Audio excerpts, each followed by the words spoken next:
Saya Sofi Syarif masih bersama Anda di Breaking News Kompas TV. Saat ini saya sudah terhubung dengan peneliti Pusat Riset Geoteknologi BRIN, Nur Aini Rahma Hanifah untuk membahas gempa yang terjadi pada Jumat sore ini. Selamat malam Mbak Rahma, sehat ya?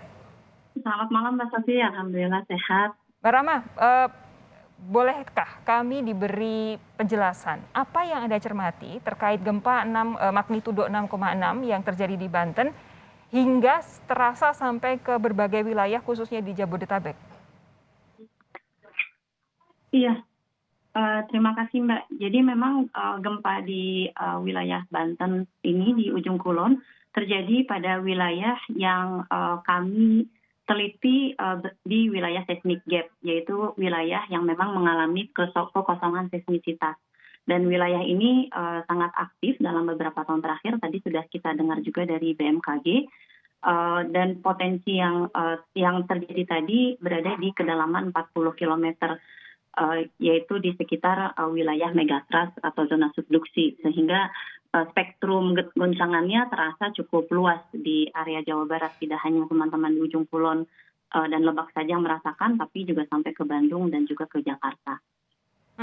Mbak Rahma, begini, tadi ketika pertama kali kami mendengar bahwa ada gempa dan bahwa peringatan BMKG ini menyatakan tidak berpotensi tsunami, sebenarnya yang ada di pikiran kami, oh berarti pusat gempa itu ada di darat, tapi rupanya tidak, ternyata ada di laut walaupun ini masih dekat dengan area ujung kulon begitu ya.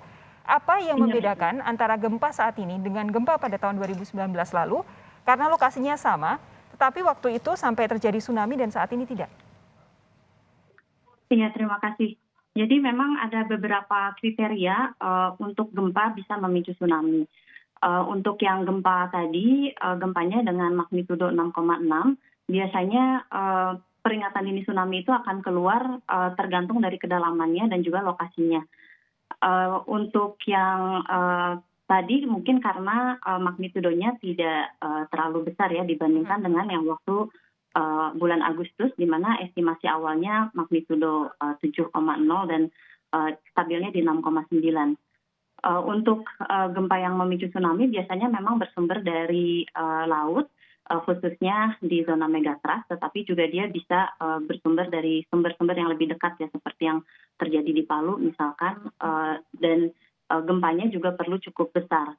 Nah memang kadang-kadang yang kita cukup deg-degan itu karena selain di selatan Jawa ini ada potensi megatrust, yang mana kita ukur dari data GPS dan sudah kita publikasikan di jurnal Q1, juga memiliki potensi gempa hingga magnitudo 8,7 yang intensitasnya bisa mencapai 678 di wilayah Jawa dan di wilayah Jawa hingga Jakarta. Dan ini merupakan, bagi saya ini juga merupakan sebuah alert bagi kita ya, sebuah peringatan. Ya, sebuah peringatan karena dengan gempa yang seperti tadi, kita udah cukup panik ya. Saya juga di Bandung tadi merasakan goncangannya. Bisa jadi ke depan ada yang lebih besar kita rasakan. Mudah-mudahan sih kita harapannya gempa ini dia bisa melepaskan energinya sedikit-sedikit. Ibaratnya ada air penuh, gelas penuh air bisa ditumpahkan sedikit-sedikit, bisa juga ditumpahkan sekaligus besar seperti yang terjadi di gempa Aceh tahun 2004.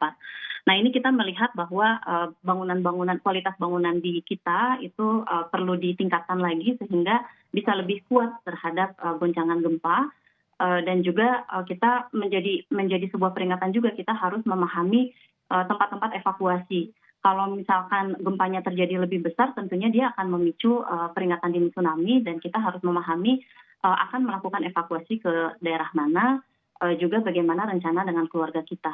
Oke. Itu tentunya menjadi sangat penting. Oke, soal mitigasi nanti saya simpan terlebih dahulu. Saya ingin kita mendalami soal gempanya terlebih dahulu karena terus terang untuk orang awam seperti saya jadi penasaran, Mbak Rahma. Kalau untuk kedalaman, kalau untuk magnitudonya kan memang berada di angka 6,6 begitu. Tadi Anda bilang relatif lebih ringan begitu kalau kita bandingkan tentu saja dengan magnitudo 7 yang terjadi beberapa tahun yang lalu. Tetapi 6,6 itu apakah memang betul cukup ringan dalam tanda kutip sehingga tidak memicu tsunami? Ada tidak kaitannya dengan kedalamannya 40 km ini sehingga memang untuk gempa kali ini tidak sampai ada peringatan tsunami? Ya terima kasih. Ini rasanya pertanyaannya mungkin lebih pas ke BMKG, tapi memang kalau dalam yang kita punya catatan yang terbatas, untuk kedalaman sekitar 40 kilometer dengan magnitudo 6,5 itu tidak termasuk ke dalam threshold pemicu tsunami. Jadi biasanya seperti gempa tahun 2006 di Pangandaran, magnitudonya 7,8. Jadi di atas 7 itu bisa memicu tsunami. Tetapi threshold persisnya mungkin nanti bisa dikonfirmasi kembali ke BMKG.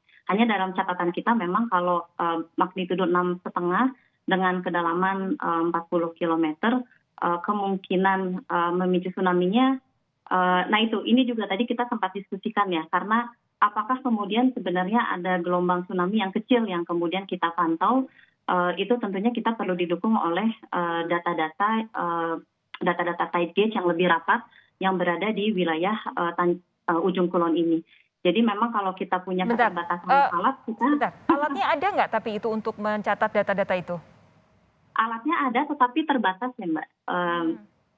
Jadi apakah kemudian tercatat atau enggak, mungkin kita bisa mengetahui dalam beberapa waktu nanti untuk melihat bagaimana pencatatan tsunami di tide gauge yang dimiliki Indonesia di sekitar wilayah Selat Sunda ini.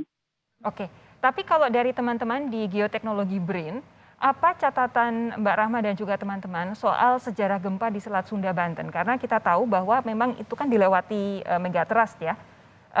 Kira-kira karena kita dalam waktu 3 tahun terakhir sudah terjadi 2 kali gempa di wilayah ini, itu yang besar, yang kecil-kecil mungkin teman-teman di BMKG dan BRIN mencatat secara mandiri begitu. Tetapi kira-kira bagaimana karakteristik gempa di wilayah ini, mengingat bahwa di bawahnya itu memang dilewati area megatrust, Mbak? Ya, betul. Jadi wilayah Selat Sunda ini cukup kompleks, Mbak. Selain dia ada megatrust yang sangat besar di selatan Pulau Jawa, juga ada keterusan dari sesar aktif Sumatera yang menerus ke Selat Sunda ini. Kemudian ada beberapa jalur sesar juga yang ada di Selat Sunda yang masih perlu dipetakan dengan lebih detail lagi seperti apa. Jadi sebetulnya di sana, di Selat Sunda ini dia area yang mengalami ekstensi atau Pulau Sumatera dan Pulau Jawa ini sebetulnya dia bergerak menjauh. Itu yang kita pantau dengan data GPS. Di sebelah selatan Sumatera dia terbukanya lebih luas ketimbang yang ada di utaranya. Jadi dia mengalami sebuah ekstensi sehingga memang cukup kompleks tektonik di wilayah ini, dan itu juga yang mengakibatkan banyak gempa-gempa yang terjadi di wilayah sana.